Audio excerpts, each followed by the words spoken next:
សូមស្វាគមន៍មកកាន់វីដេអូតម្រូវឆ្នោតយួនបាទសម្រាប់លេខធំថ្ងៃទី26ខែ12ឆ្នាំ2025បាទសម្រាប់លេខធំថ្ងៃនេះផងដែរយើងក៏មាននៅតម្រុយលេខ VIP ពិសេសបាទដើម្បីចែកជូនទៅកាន់អ្នកទាំងអស់គ្នាដែលនិយមលេងលេខធំ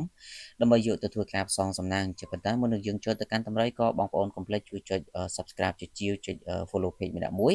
បាទដើម្បីជាភាពងាយស្រួលសម្រាប់អ្នកទាំងអស់គ្នាទទួលបាននូវវីដេអូមុនគេជារៀងរាល់ថ្ងៃហើយបងប្អូន Comment 159នោះបងប្អូននឹងទទួលបាននូវលាភសំណាងជាប្រចាំថ្ងៃតែម្ដងសម្រាប់ថ្ងៃទី26នេះតែម្ដងបាទអញ្ចឹងបងប្អូនយើងចូលទៅកាន់តម្រុយដែលខ្ញុំបានធ្វើការរៀបចំតែម្ដងសម្រាប់ឆ្នោតយួនបាទម៉ោង1កន្លះម៉ោងអធិស្ឋានម៉ោង10កន្លះម៉ោង1កន្លះនិងម៉ោង4កន្លះបាទ3ម៉ោងហ្នឹងបាទសម្រាប់ថ្ងៃទី26ខែ12ឆ្នាំ2025សម្រាប់តម្រុយលេខធំ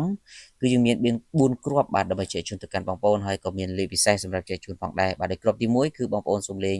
975គុណគ្រាប់ទី2យើងលេង227គុណបាទសម្រាប់ធ្វើការផ្សងសំណាងម៉ោង10ម៉ោង1និងម៉ោង4ហើយសម្រាប់អ្នកដែលចង់បានលេខ VIP ក៏ខ្ញុំបាទមានចែកជូនទៅកាន់អ្នកទាំងអស់គ្នាគឺយើងមានលេខធំមួយគ្រាប់ឲ្យបងប្អូនធ្វើការគុណលេខបាទហើយលេខទាំង4ប៉ុស្តិ៍សេវាគ្រូត្រឹមតែ120,000រៀលទេបាទ120,000រៀលបាទឆ្នោតចេញចំ 100% ឆ្នោតចេញចំហើយទើបយកសេវាតាមក្រោយគឺបងប្អូនអាចធ្វើការលេងជាមួយគ្រូបានទាំងអស់គ្នាហើយគ្រាប់ទី2គ្រាប់ទី3យើងលេង167និងគ្រាប់ទី3យើងលេងគ្រាប់ទី4យើងលេង443គុណបានជាង4គ្រាប់នេះអ្នកទាំងអស់គ្នាអាចយកទៅធ្វើការគុណលេខបានសម្រាប់ម៉ោង10ម៉ោង1និងម៉ោង4បាទសិតតែជាលេខល្អតែម្ដងចឹងសូមបញ្ជាក់ម្ដងទៀតសម្រាប់អ្នកដែលចង់បានលេខពិសេសកុំភ្លេចធ្វើការឆាតចូលប្រាប់សារអរគុណជូនពរសំណាងល្អត្រូវឆ្នោតទាំងអស់គ្នាបាទសូមគោរពលា